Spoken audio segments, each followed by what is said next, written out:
स्वागत है आपका अपने YouTube classes achieve competitive classes में। तो आज हम फिर से लेके आए हैं ज्योग्राफी का वो 50 चुनिंदा सवाल जो आपके आने वाले एग्ज़ाम के लिए महत्वपूर्ण होंगे। तो शुरू करते हैं बिना देरी के हुए। आइए सवाल पे आते हैं। पहला सवाल क्या पूछा है कि अंतर्राष्ट्रीय दिनांक रेखा कहाँ से गुजरती है। आपका ऑप्शन है 0 डिग्री देशांतर, 180 डिग्री देशांतर, 90 डिग्री देशांतर और 270 डिग्री देशांतर। तो अंतर्राष्ट्रीय दिनांक रेखा जो है वो गुजरता है आपका 0 डिग्री देशांतर, जो ऑप्शन नंबर ए में है। आई सवाल नंबर 2, सबसे छोटे राजमार्ग, सबसे छोटे मार्ग द्वारा यात्रा करने का आयोजन करने वाले व्यक्ति को अनुसरण करना चाहिए। किस चीज़ का? तो हवाओं का, नदियों का, अक्षांशों का या देशांतरों का। इसका जो सही आंसर हो जाएगा वो हो जाएगा आपका ऑप्शन नंबर डी, देशांतरों का। किसका? देशांतरों का।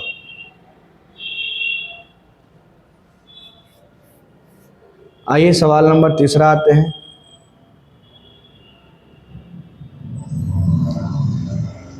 निम्नांकित में कौन सी ऊंचाई भू-स्थिर उपग्रहों की है?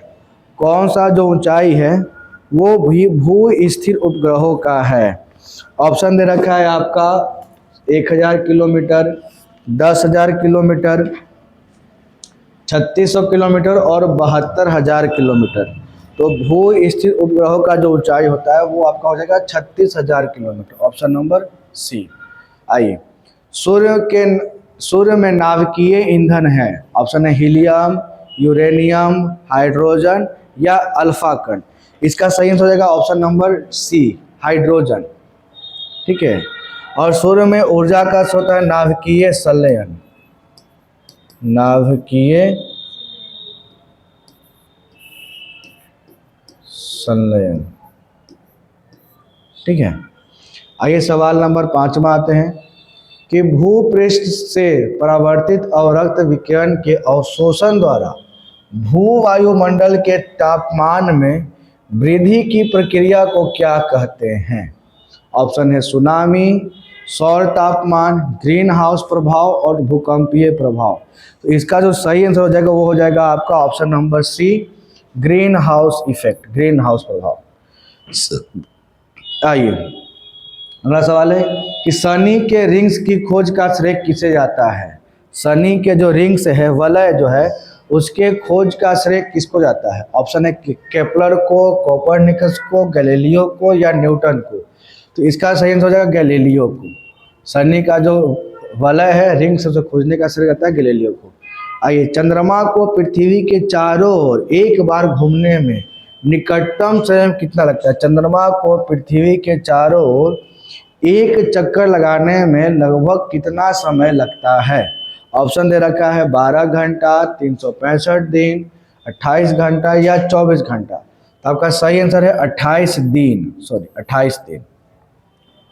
आइए, एक प्रकाश वर्ष इससे सर्वाधिक समीप है।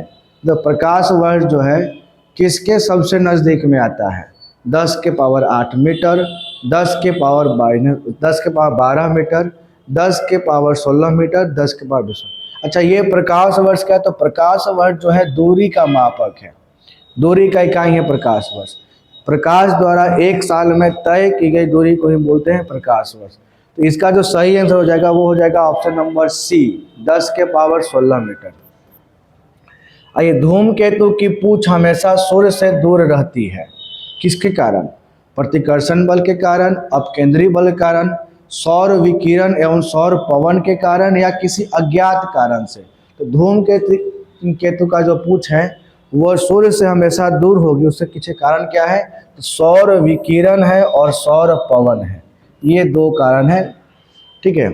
आइए सवाल नंबर 10, ओजोन महत्वपूर्ण है क्योंकि वह खतरनाक डैश को अवशोषित कर लेता है।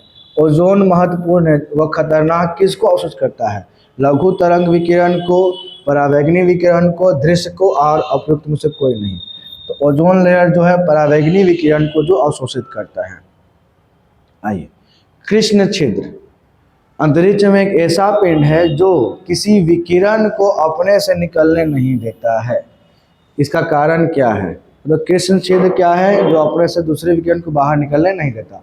ऑप्शन इसका अति सूक्ष्म आकार, अति विशाल आकार, अति उच्च घनत्व और अति निम्न घनत्व। इसका सही आंसर हो जाएगा अति उच्च घनत्व। ठीक है, ऑप्शन नंबर सी। आइए थे सवाल नंबर 12। बादल किस मंडल में अवतरित होता है? बादल जो है, बादल वो किस मंडल में रहते हैं? आयन मंडल में, क्षोभ मंडल में, समताप मंडल में और ओजोन मंडल में। इसका सही आंसर हो जाएगा ऑप्शन नंबर बी, क्षोभ मंडल में। किस मंडल में? क्षोभ मंडल। आइए सवाल नंबर 13 देखते हैं। चंद्र ग्रहण डैश पर घटित होता है, मतलब चंद्र ग्रहण किस दिन घटता है? ठीक है, यहाँ ऑप्शन दे दिया है अमावस के दिन, पूर्णमासी के दिन, अर्धचंद्र के दिन या ए और बी दोनों। तो ये पूर्णमासी के दिन चंद्र ग्रहण लगता है। चंद्र ग्रहण जो है वो पूर्णमासी के दिन ही लगेगा। आइए सवाल नंबर आते हैं 14। ग्रह सूर्य के चारों ओर घूमते, इसका कारण क्या है? चुंबकीय बल, स्थिर वैद्युत बल, गुरुत्वाकर्षण बल या वैद्युत चुंबकीय बल। तो ग्रह सूर्य के चारों ओर घूमते का कारण है गुरुत्वाकर्षण बल। आइए सूर्य के पश्चात पृथ्वी के सर्वाधिक निकटतम तारे के पृथ्वी पर प्रकाश कितने समय पहुंचता है? सूर्य के बाद, है ना, सूर्य के बाद जो है पृथ्वी के जो सबसे निकटतम तारा है, सूर्य को छोड़कर, उसका प्रकाश पृथ्वी तक आने में कितना समय? 4.3 सेकेंड, 4.3 मिनट, 43 मिनट या 402 वर्ष। तो इसका जो सही आंसर हो जाएगा वो हो जाएगा ऑप्शन नंबर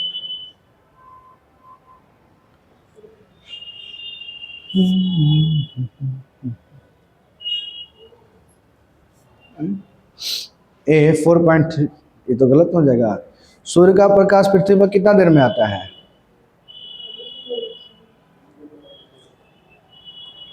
तो कंफ्यूजन है।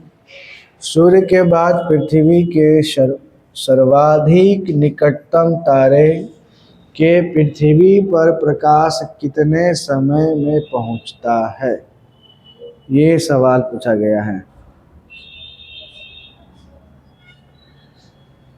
इसका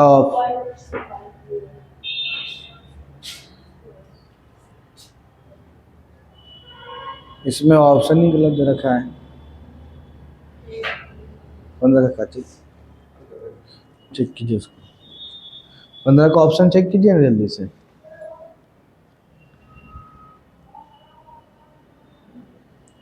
सूर्य के बाद पृथ्वी के सर्वाधिक निकटतम तारे के पृथ्वी पर प्रकाश कितने समय में पहुंचता है? जल्दी चेक कीजिए, बताइए तो। इसका ऑप्शन यहाँ गलत दे रखा है।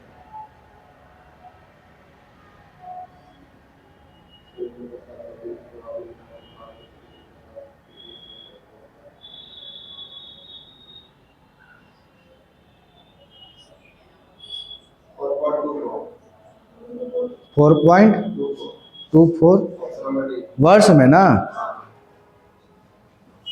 4.2 वर्ष।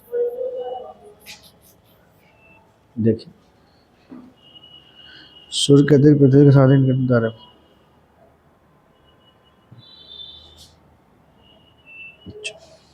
ठीक। आइए सवाल नंबर 16 देखिएगा। वह बिंदु जिस पर एक वस्तु सूर्य के चारों ओर दीर्घवृत्ताकार रूप में यात्रा करती हुई सूर्य के समीप आ जाती है, उसको क्या कहते हैं? एपोगी, पेरिगी, परिहेलियन या उपहेलियन। तो इसका सही आंसर हो जाएगा आपका ऑप्शन नंबर सी, परिहेलियन। आइए टाइटन किस ग्रह का उपग्रह है?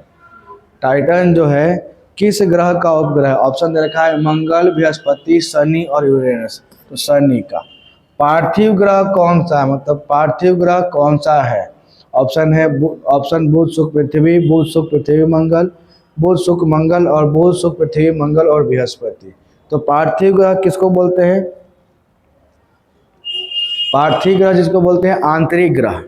ठीक है, तो आंतरिक ग्रह हो जाएगा आपका बुध शुक्र पृथ्वी मंगल, ये आंतरिक ग्रह। मंगल ग्रह का रंग कैसा है? तो बच्चा जानता है लाल। समान दाब वाले स्थान को मिलाने वाली रेखा को क्या कहते हैं? वैसा स्थान जो समान दाब वाले स्थानों को मिलाता है उसको बोलते हैं समदाब रेखा। हरा प्रकाश छोड़ने वाला ग्रह कौन सा है? हरा प्रकाश छोड़ने वाला ग्रह कौन सा है? वो हो जाएगा आपका ऑप्शन नंबर कौन सा? Option number D, Neptune. ठीक है। ओरियन नक्षत्र का भारतीय नाम क्या है? ओरियन नक्षत्र का भारतीय नाम व्याघ, मृगा, कार्तिक और या ए और बी दोनों। तो ऑप्शन क्वेश्चन नंबर 22 का सही ऑप्शन हो जाएगा आपका मृगा, ऑप्शन नंबर बी। आइए, पृथ्वी का विषुवतीय व्यास कितना है? पृथ्वी का विषुवतीय व्यास 12,756 किलोमीटर। अक्षांशीय ध्रुवीय व्यास हो जाएगा 12,714 किलोमीटर।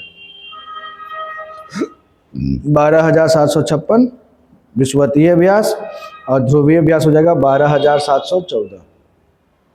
पृथ्वी की आयु ज्ञात की जा सकती है। पृथ्वी की आयु ज्ञात की जा सकती है किसके द्वारा? यूरेनियम काल निर्धारक द्वारा, कार्बन काल, परमाणु घड़ियों द्वारा या जैव घड़ी द्वारा।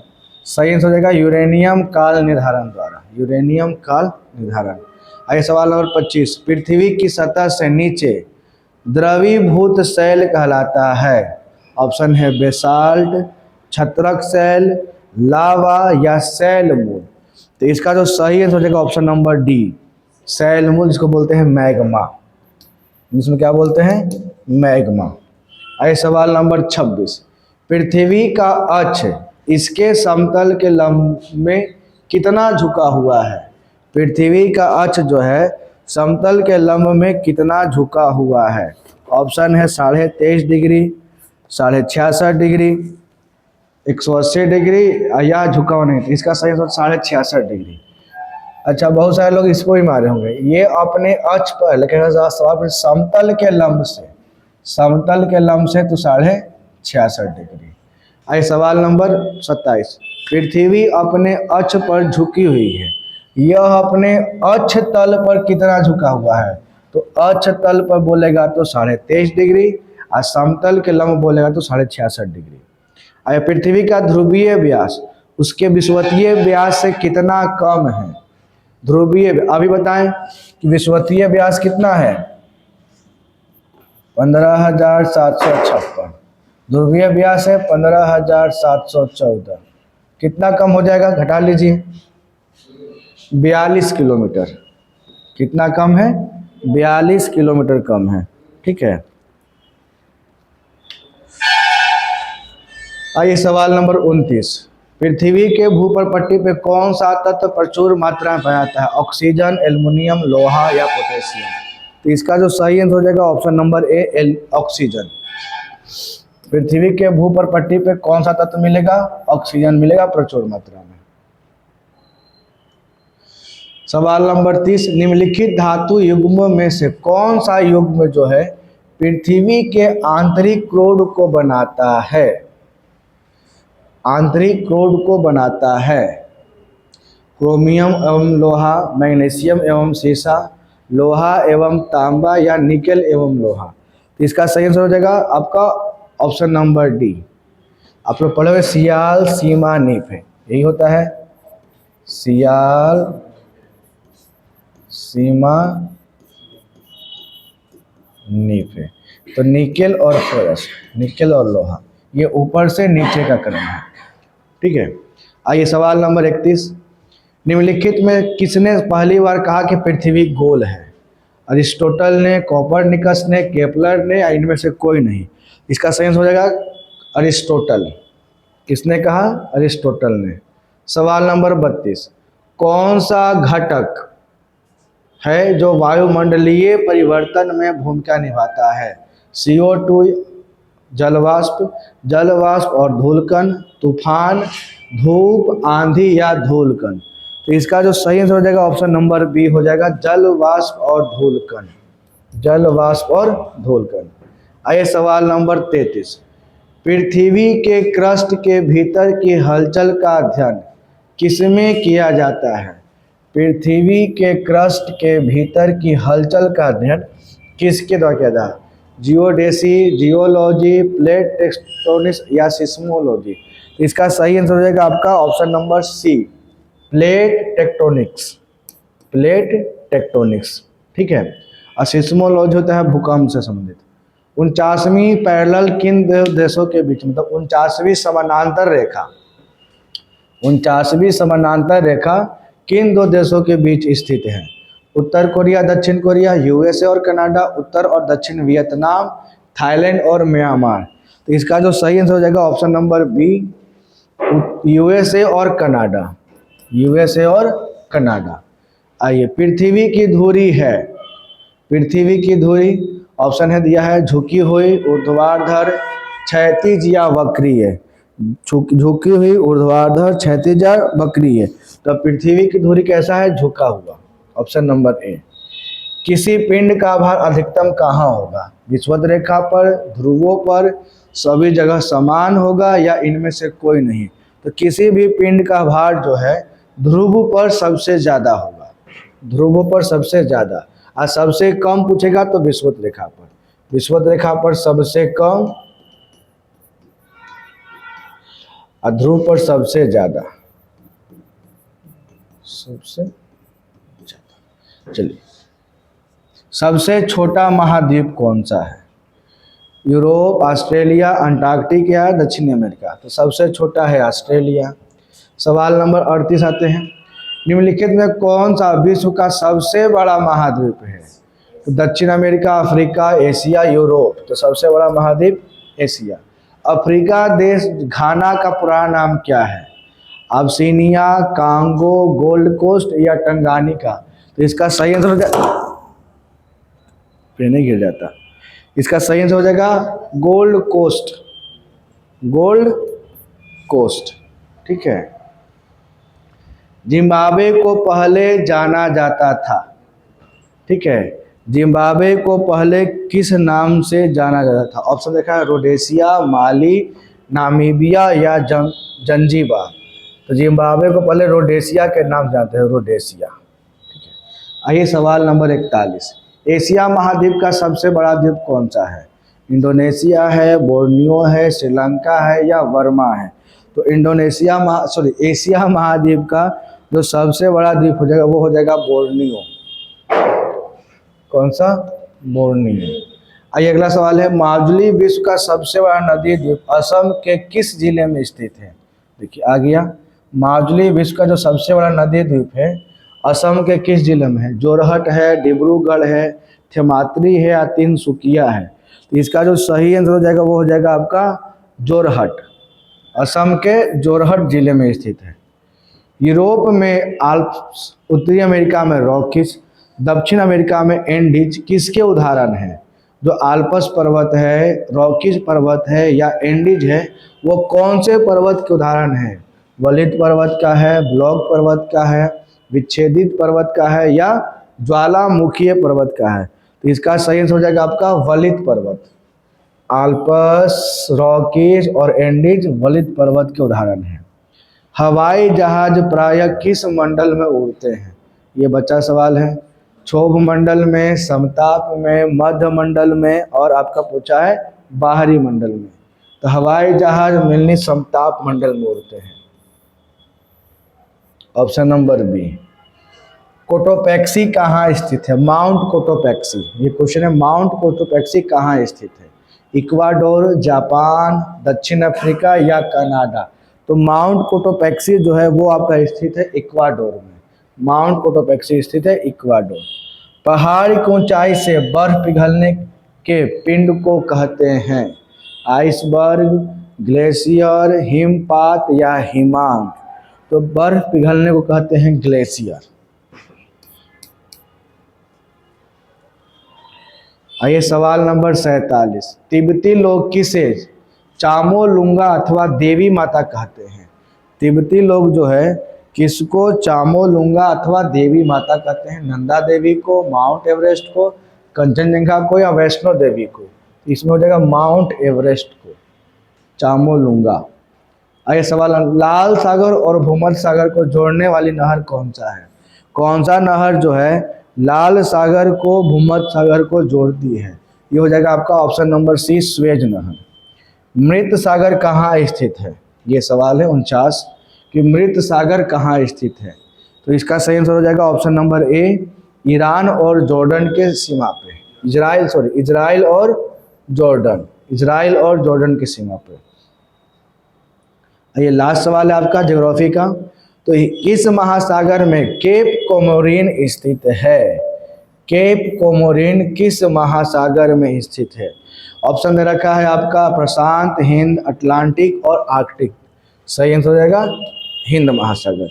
तो ये हो गया आपका भूगोल का 50 महत्वपूर्ण सवाल जो आपके एग्ज़ाम के लिए महत्वपूर्ण है। ठीक है, चलिए ऑल द बेस्ट।